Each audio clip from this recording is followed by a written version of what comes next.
Welcome to the Personal Pension Radio Podcast, where you get unconventional insights into wealth building and retirement that actually work. Break away from the herd and discover data-driven strategies and learn from a wealth of experience so that you can take your retirement to the next level. Now, here's your host, the income engineer, Kraig Strom. All right, fantastic. Good to be here. I think that's actually my word of every podcast is fantastic. So excited to be here actually in the studio today in the Personal Pension Formulation Tower on the 95th floor here in South Corona. Joined today with Mark Anderson. We've got a different Mark. Say hello, Mark. Hello, how you doing out there? Oh, fantastic here. Now, we also are joined with our newest intern. This is actually Michael Anderson. Say hello, Michael. Hi. Michael, what are you doing here at work with us today? Homework. And how old are you? 11. And are you interested in learning about personal pension formulation? Not really. But we'll teach you anyway, right? Hopefully not. All right. Well, we're gonna take the mic back over because you can tell he's completely thrilled to be here. I think he would rather be at the movies across the street. But as we said, we are here on personalpensionradio.com, sponsored by Personal Pension Formulation. And for those of you who are new to the podcast, what we are all about, that's the question that comes up. When you think about the current financial status in America when it comes to retirees, what kind of words come to mind, Mark? Well, people are worried. People are concerned. People are behind. There might be some of you out there that are completely set up in the way you thought it should be years and years ago, but the closer people get, the more worried they become. That's what I'm finding, and that to be true. Yeah, I have to second that when you think about the death of private pensions in America, pensions today only exist with generally the government sector, right? We've got government, cities, states, counties, teachers, firemen, but private pensions are essentially a thing of the past. And when you add that together with the challenges that Social Security and Medicare have, and the fact that we've got 10,000 baby boomers hitting retirement age every day, it is a retirement crisis. So that's what we're all about at Personal Pension Radio and personalpensionformulation.com, is helping people prepare so that they are in a position to take maximum income in retirement. And we know that income equals lifestyle, right, Mark? That's right. The idea that the size of our 401k or the size of our retirement account matters perhaps today while we're working, but which is more important on the day that we retire? How big our investment accounts are, or how big the paycheck is in our bank account every month? Well, most people make the decisions about where they're going to retire, when they're going to retire, what lifestyle they're going to have when they retire, primarily based upon monthly income cash flow. I don't think that most people are able to correlate exactly, well, I've got $500,000 in my mountain of money, or $750,000 or $100,000. The biggest question is, how much am I going to be able to spend from that every month? And how long is it going to last? And how long it's going to last without the fear of it running out before you do. Right. What's the phrase? Will you run out of money before you run out of breath? Right. You want to make sure that your money lasts a little bit longer than you do, at the very least. So we have several segments that we go through on our podcast each week, but we always want to remind you that at personalpensionformulation.com, you can get our free retirement income crisis report, and make sure that you look for the places there to sign up. We're going to keep you updated. We've got classes that will be coming up, and we want to make sure that everybody that's already subscribed is aware that we've got some great classes that will be coming up on personalpensionformulation.com. So don't miss that. There is a section here that we like to call Watch Your Step. And I had mentioned before that Watch Your Step is really taken from my childhood growing up in the woods back in New England. You know, if you're playing on the farm or out on the lawn, you never knew what you might be stepping in, so you had to watch where you were going.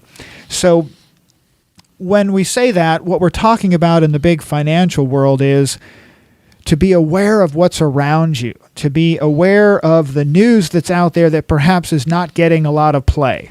Right? I think, Mark, you probably agree that there's a lot of financial news that we see as insiders in the financial world that most of our friends and family are completely unaware of. Well, there is a lot of financial news out there, and the real key is to discern what is real, what is factual, what is hype, what is scare tactic, what is fear tactic, versus what is prudent strategy that people, that the average person can actually understand and implement. Excellent. That actually goes to something that happened to me just today, and this was an introduction from a client of mine. Actually, had introduced me to a good friend of his, and this person and I got together today, and she had her first question, because I generally start with questions. I just want to know how do we ultimately come together when someone gets in touch with me through an introduction that way. And her answer was very interesting. She said, I have a good friend who is a business owner, and this business owner is getting ready to retire. And he's been talking to me about the advice that is being given by his financial advisor. And I was curious, well, what was it that made you curious about it yourself? And she said, well, it has something to do with life insurance. And I said, well, that's okay, great. What do you mean? So she said that this business owner is being pitched on the idea that he could somehow sell his business and transfer large amounts of money into a product, a life insurance product, that then he could somehow take large amounts of money, tax-free income in retirement. And she asked me, well, what do you think of that? Right? And I know, Mark, you've probably already got some thoughts, because it sounds a heck of a lot like a product pitch. A one singular type of thing, whether it's life insurance or an investment or real estate. There's no one thing that solves the retirement income question, is there? Well, actually, I don't know exactly where that story is headed or where it is coming from necessarily, but the answer is that people have to really understand the whole picture. Exactly. And how different products and how different strategies interact together. That's the key. Exactly. I knew you would be going in the same direction, because that's exactly where I went. I didn't want to throw out just what I said, because I was curious to hear Mark's reaction, because he had not actually heard this story today. It just happened before we went on the air here. And that was my comment to her. Sure, life insurance can be a very good addition to an overall plan, but as in the case of a 401k or real estate or life insurance or a business asset, no one financial product is the end-all, be-all solution, right? Well, and going back to your comment about, watch your step, there are people out there who give fairly flippant advice and commentary about avoiding certain whole classes of product without understanding the specific situation where, in fact, that a specific product that they're kind of poo-pooing in general would be the absolute perfect solution and be prudently applied to the situation. But because someone has said to them, or to that listener or to that person, oh, don't just dismiss that because it's patently not a good solution, that's just bad advice. Exactly. It's just you've got Mark Miller and I on the podcast recently had mentioned a piece that I had written about Dave Ramsey, who is constantly saying that certain types of life insurance are terrible, so terrible that he's just rants about it all the time. And yet, he actually just signed a new contract with a bank, the third, fifth bank. I forget what the heck the name of the bank was. He just signed a new contract with that particular bank. Obviously, a very lucrative deal for Dave Ramsey's company.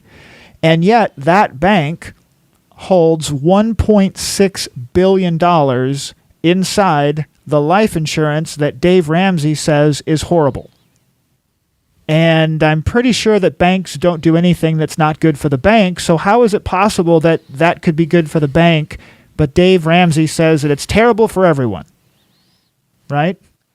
So to Mark's point, it's specific to each individual that as you look at the advice that's being given, you have to ask yourself, is this a coordinated approach? Is this a coordinated approach? Is this a strategy that's actually putting together multiple pieces of a much bigger puzzle, or is it just a product pitch? Fair to say? I think that's absolutely right. Great. Okay. Well, that's good. I mean, it's good to cover that, and we'll cover stories like that each week to make sure that you've got a good basis, a good foundation. But the next section I wanted to go through is in this Watch Your Step section is the news to watch. Okay, the news to watch, and there were two articles in Time.com. You might remember, Mark and I both remember. I'm sure people in the audience remember. Remember when it used to be Time Magazine? Right? Yeah. And now it's Time.com. So is there still a Time Magazine? I think there is, but now it's Time.com. And this article popped up that I was reading earlier, and it's, when we look at it, it's the growing divide between the retirement elite and everyone else. The growing divide between the retirement elite and everyone else. And this goes back to something that President Obama had actually referenced in the State of the Union address, where he was essentially addressing the gap between retirement savings in America. And so here, Time is calling that a gap between the elite and everyone else. They start off this article by saying that Americans are on track to replace 60% of their income, but only 1 in 5 pre-retirees report good health. Now, they're tying this together with a bit of a, longevity play, like how long people might live, right? But when we look at this, some of the things that really caught our attention were a quote here that says, and I think, Mark, you caught this one first, was that overall, the typical American worker is on track to replace about 58% of current pay through retirement savings in general. I mean, what does that mean to you when you're reading that? 58% through retirement savings. Well, I think that a lot of people, if that's what they're expecting to live on, are going to be in for a rude awakening. They're going to have a shock throughout their system about what 42% less means, and where would they exactly good point. Yeah, where they would actually make certain cuts today. Now, granted, there may be kids out of the household, college might be paid for, but there are certain things that just go on, and without sacrificing a huge portion of your lifestyle, a 58% replacement value of your current income is likely to put a lot of damage in the lifestyle. Yeah, it's going to make the lifestyle go away. I mean, out there as you're listening to this, do you believe that you will have more or less time to travel and enjoy the hobbies that you've always wanted to enjoy, but you haven't because you've been working? So when you're not working, are you going to have more time to enjoy those things? Well, actually, there's going to be a lot more time. Heck of a lot more time. And what if it's grandkids? You had something happen recently, right, Mark? Well, we just had our first grandbaby in the last couple of weeks, and this daughter of mine that has had the baby between, in the last year, a wedding shower, a baby shower, the actual birth, and now a return trip to help My wife has actually been away out of state 6 times in the last 10 or 12 months. Yeah, and so is now gone again, and that takes money. Takes money and time. Travel money. Takes travel money. So the idea that we are going to be able to all of a sudden live on less money in retirement is one of the biggest myths that we continue to bring up. It's really funny to us that we have, each of us have clients that they just don't know how they had time to work because their schedule is so full of activities like visiting grandbabies, right? So the next piece I think that jumped out at me, Mark, was this idea. This is actually a quote from the article, and I forget who wrote this. We'll have a link to this article, of course, in the show notes. And this is Penelope Wang. Penelope Wang actually is a contributing writer for Time.com. And she writes this. She says, living well on just 58% of your current income is certainly possible. Many retirees are doing just fine at that level, but financial planners typically suggest aiming for 75 to 80% replacement rate to leave room for unexpected costs. I just think it's, number one, amazing that anybody would say, it's certainly possible. So how is it possible to live on 58%, Mark? Well, what has to happen for someone to live on 58% is that they have to make some really hard choices. Perhaps they have to sell a home that they've lived in for years and years that they're very, very comfortable in a neighborhood that they have neighbors and friends and family, and they may have to go live in, not to denigrate any part of the country, but some place that they would otherwise not ever choose to live in, and they do that because of taxes or just cost of living, which takes them out of their comfort zone, far from family perhaps. So they have to make some choices about where they live, about how they live, about how much less they're going to travel. Buying new cars may not ever happen again. I had a client just this last week. I knew that something was going to happen in terms of her spending her money too fast. And so we allocated a certain amount of money to a certain particular product that I knew that if we didn't kind of put some restrictions on the access to that she would just burn through it. And sure enough, 6 months after we initiated that strategy, she called frantic about, I need to get my teeth done. I need $5,000. Wow, yeah. And can I get $5,000 out of this particular account? Well, the answer is yes, but that wasn't what that account was designed to do. That account was designed to give her long-term guaranteed income for monthly expenses, not for unexpected expenses. Right.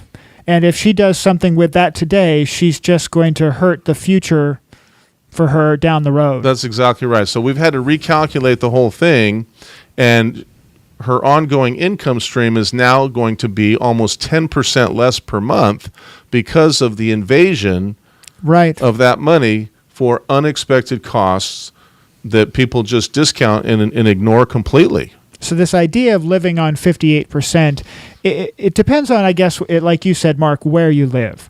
That I have routinely had these conversations where if you are living, let's say you're already living in, let me pick one. I have a client who lives in Snowflake, Arizona. Snowflake, Arizona sounds like kind of a snowy place, very scenic and picturesque. Well, it's really just a desert town. It's very desert. It's very cactus friendly, very dry, extremely hot in the summer. Completely the opposite of what you would think of in Snowflake. And yet it is very affordable to live there. It's very tax friendly. It's very low cost of living. Housing was inexpensive and such.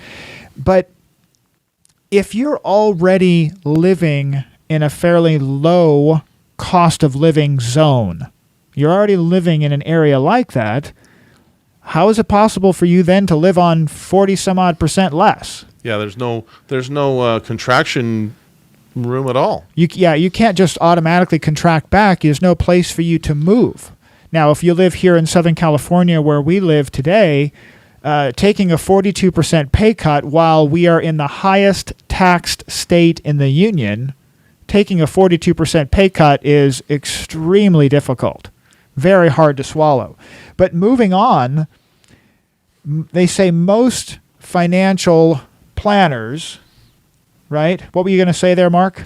Well, let's talk a little bit about the fact of about the people who don't have 401ks. Oh, that's exactly right. So going back to the article, those who have workplace plans like 401ks aren't doing too badly. Well, that's by whose definition of what is too badly. But there's a big savings deficit for those who don't have them.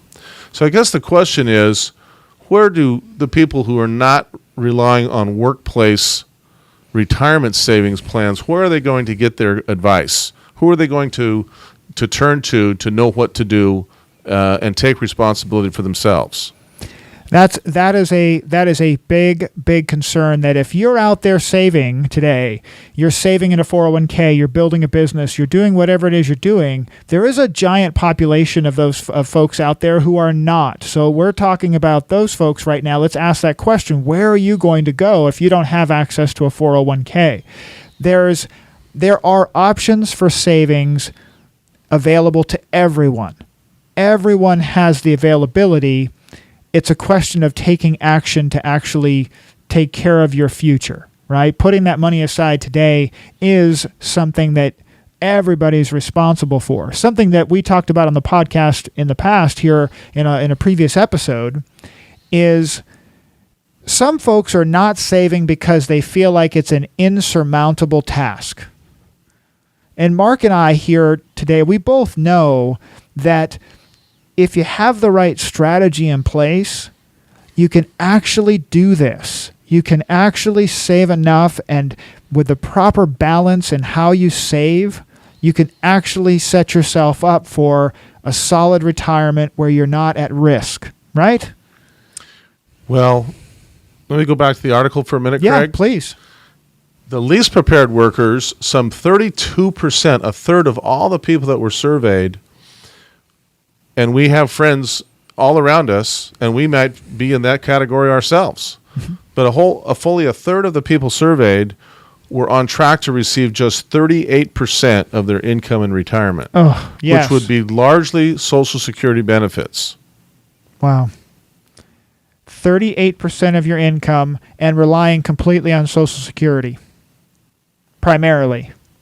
So the question out there, though, if those folks are reliant on Social Security and you know that you can't live on 38%, where are they going to go to get more money? Those folks are going to be looking for government assistance. They're going to be looking for assistance somewhere. And if they're going after the government to look for it, the government is then going to go after the places that they can go to get it, which is taxes, right? Well, I think it's safe to say that people just need to work with a trusted financial advisor and get some good advice, someone who can apply proper products, but more importantly, the proper strategy. Right, Craig? I totally agree that the article does say that people who work with a financial advisor are faring better. They're doing better. The key here is make sure that you're working with a financial advisor that understands both sides of the retirement savings journey. You've got the accumulation phase. And if you haven't heard that, go back and listen to episodes 10 and 11. Episodes 10 and 11 on the podcast so you can understand there's a key difference between accumulating wealth and distributing wealth. You've got to have a financial advisor that understands that conversation in total, or you're not working with the right financial advisor. So that's a great point, Mark. Excellent. Yeah, those who worked with a professional advisor are on track to replace, on average, 82% of income versus only 55% of income for those who are just trying to do this on their own. Yeah, don't do your own brain surgery, folks. Work with a professional, somebody that does this professionally. You would never try and do your own dental work. I don't do my own automotive work because I'm not an expert at automotive work.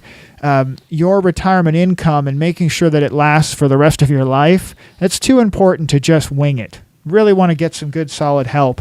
There was an interesting piece here that as we went through this, the article goes on to actually say that when you look at living well, right?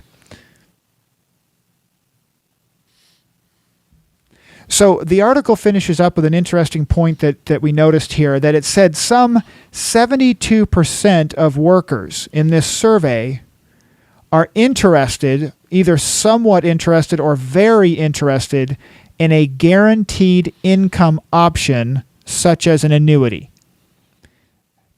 That is key, because if you've heard this, as you listen to this podcast, an annuity is one of the ways that people can actually build their own personal pension, where they can actually build their own income guarantees. And we actually thought that would be a good point to lead into the final segment, which is learners will inherit the earth. The idea that we've always got to be learning. You've got to understand this stuff. It's too important to just leave it to chance. So what we wanted to cover today is this idea of annuities. And what are they? And this is not going to be a college level course on annuities. Okay? That full disclosure, there's lots of different variations, many different types. So this is a super Reader's Digest version. Absolutely, Reader's Digest version of annuities. Because what we have noticed in the financial world, at least in our world as we pay attention to this stuff, is we have heard now more and more conversations about annuities. We've heard articles in Forbes and we've heard the Wharton School, we've heard the American College, we've heard these experts and not so experts throwing out the word annuities. So there are 4 basic types of annuities, and each one of these has their own variations, but we're just going to cover some generalities. So Mark, maybe you'll start us off with the fixed guaranteed. Yeah, so there's actually, let me just go backtrack 1 minute, Craig, or 1 second. There's actually deferred annuities, which are nothing more than contract with insurance companies whereby you or I could make deposits, either single deposits or a stream of deposits over many years. Okay, so these are like a certificate of deposit is an interest account at a bank. Right. A deferred annuity or an annuity is an interest account or a contract at an insurance company. Correct. Okay. And so the first world of these sorts of annuities in general are deferred annuities. Deferred meaning that we're likely not going to take income from them and defer that income to some future point in time. They also have some tax deferral, some other features that we may not get into right now. But in the world of deferred annuities, there are typically 3 types of deferred annuities. Gotcha. And the one that Craig mentioned already is a fixed guaranteed annuity. And this is where there is a guaranteed interest rate. At the end of every year, there's a application of the interest growth. It's guaranteed. The principal's guaranteed. It can never go backwards. That interest rate may change from year to year, or you can buy a multi-year guarantee where, hey, I have this guaranteed rate for a 5-year stretch. Yeah, no, gotcha. I think the fixed guarantees are really critical. That's been something that more and more people are looking for today, especially in this low interest rate environment. They're really happy with the fixed guaranteed annuities they got 3, 4, 5 years ago. Absolutely. When the interest rate environment was substantially higher 5, 6 years ago. So they were definitely thrilled with that. So fixed guaranteed, solid one there. Now, the next one that's been very popular, if you will, out there in the world of financial services is the fixed indexed annuity, the guaranteed indexed annuity. They're called EIAs, indexed annuities. That's a variety of different phrases for them. But these annuities, they have a base guarantee of an interest rate most of the time that say no matter what, there will be a certain interest rate that will be earned over a certain period of time. And they make the larger interest rate options available where people who put their money in participate in stock market returns. Now, that's very confusing to some people because they come away thinking that their money is in the stock market, right? And we know it's not. We're just using the stock market becomes a reference point. Right. The money is invested into the general fund of that insurance company. And, of course, they are managing and investing billions of dollars. Right. The average reputable, stable, solid, A-plus rated company is managing billions of dollars. And at the end of each year, an outside index, let's say, for example, the S&P 500, which is the Standard & Poor's, right, is an exterior or external barometer of the general market, let's say. Right. So the S&P 500 goes up, and the insurance company looks at that index and says it went up, and that annuity contract holder gets a certain portion of that upside. That's right. And the insurance company will put a cap. There's all kinds of different ways that interest rate can be adjusted, but generally, let's say that they put a cap on it that says you can earn up to a certain amount. Yeah. Now, the beauty of both the fixed guaranteed and the fixed index is that there is no downside. So they don't ever go backwards from market risk. Never go backwards. Okay. So the market might be down next year. It might be down in 2016. But because we're not directly invested in the market, we are going to receive an interest crediting based upon the index, but never can be below zero. Gotcha. So no one's ever going to go backwards in either of these two types of contracts. Well, I have to say, my mom actually had this particular type. She had a guaranteed indexed account, and she went through 2008, 9, and 10 with just the worst economy and stock market ever, and my mom's account went up every year. She never went backwards, and it gave her a great deal of security to know that she didn't have to worry about the market. But so we've got guaranteed, just fixed. Then we've got a guaranteed annuity that has a different kind of crediting method, and then we have variable annuities. Now, variable annuities, just by that word alone, variable does mean that there is an aspect of risk. Inside a variable annuity, it's invested a lot like a mutual fund. It's an investment account, so that there is the potential for loss. There is an up and down where the account could lose value, right? That's correct. So a person who wants to participate really more directly in the market, but also wants some of the other features and benefits of an annuity, such as the tax deferral or the potential to turn on an income stream in the future. Right. A variable annuity also has a death benefit option where no matter if the market is down, the beneficiary may receive the full invested value, the original invested value. That is something that I can't let that one go, because I remember actually a story with Susie Orman. Susie Orman is a big financial entertainer, has had a radio show and TV shows, and somebody called her to ask about a variable annuity decision that she and her husband had made. And Susie Orman is completely anti-variable annuity. Now, just for the record, I personally, I'm not saying any one of these is right or wrong. I'm just saying that variable annuity must be right for someone. It has features. It's out there. It has features and benefits that probably fit into a plan for someone perfectly. And this phone call comes in where this lady says that when her husband retired, their financial advisor suggested that they roll over most of his 401k into a variable annuity. And Susie Orman said, "Oh, okay." Shaking her head, she was concerned. And then the lady said, "The stock market crashed, and my husband died." And we paused for a moment, and she says, And the life insurance company gave me back. She had to correct herself because her husband had passed away. The life insurance company gave me back all of our money. All of the losses were restored to me, and they gave it all back. And she said, I just don't know how we could have done anything better.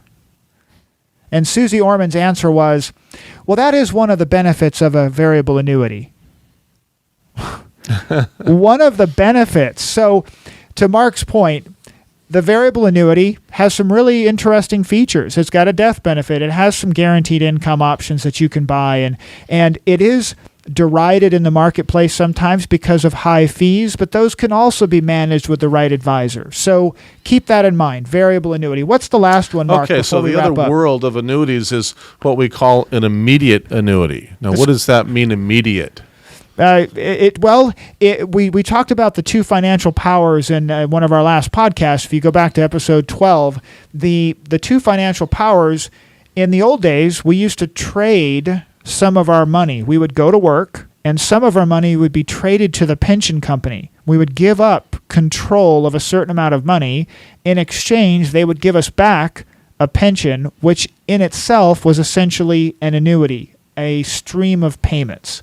So an immediate annuity, I think, is what you're talking about, where you're literally handing over a block of money in exchange for a guaranteed paycheck. I'm trading in my money for the guarantee of a perpetual income. And that income could be over a certain period of time, or just a lifetime, or the lifetime of a husband and wife together. Yeah, these types of annuities come in very handy when, in fact, and if we remember the very first thing we talked about, what drives retirement lifestyle maintenance? It's income. So these types of annuities are very effective in helping people plan known and guaranteed amounts, predictable amounts of income stream flow.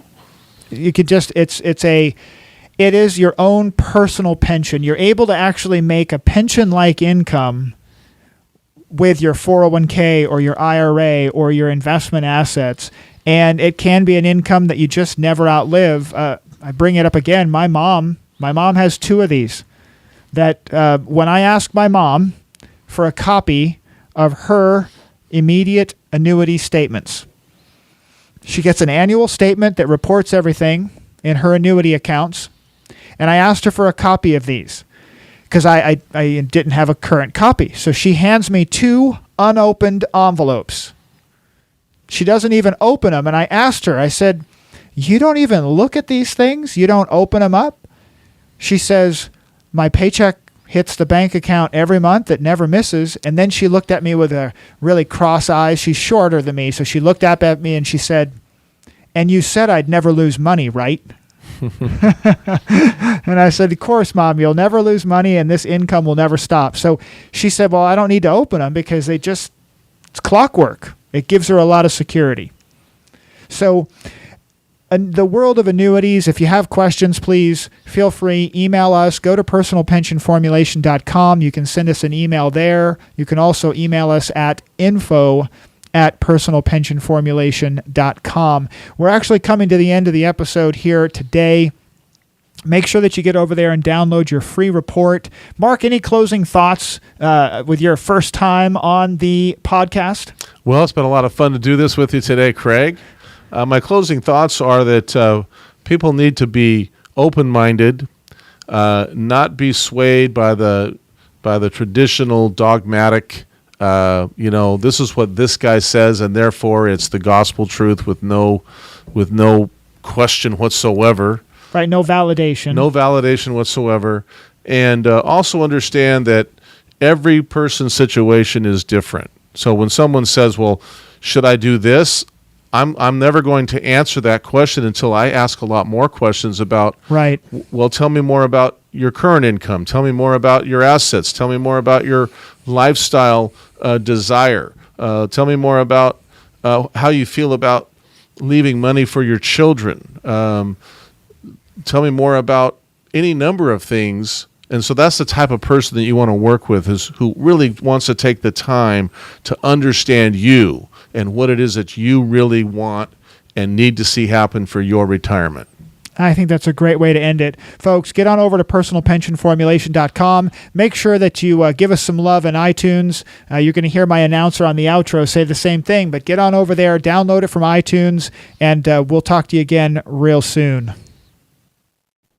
Thank you for listening to the Personal Pension Radio Podcast. If you missed anything during the show, that's okay. We took the notes for you. Check the show notes for links, offers, and a full transcript. And don't forget to head over to personalpensionradio.com and download your free retirement income report. While you're there, we'd appreciate some iTunes love. Please leave us a fantastic rating on iTunes by going to personalpensionradio.com/iTunes. Thanks again for listening.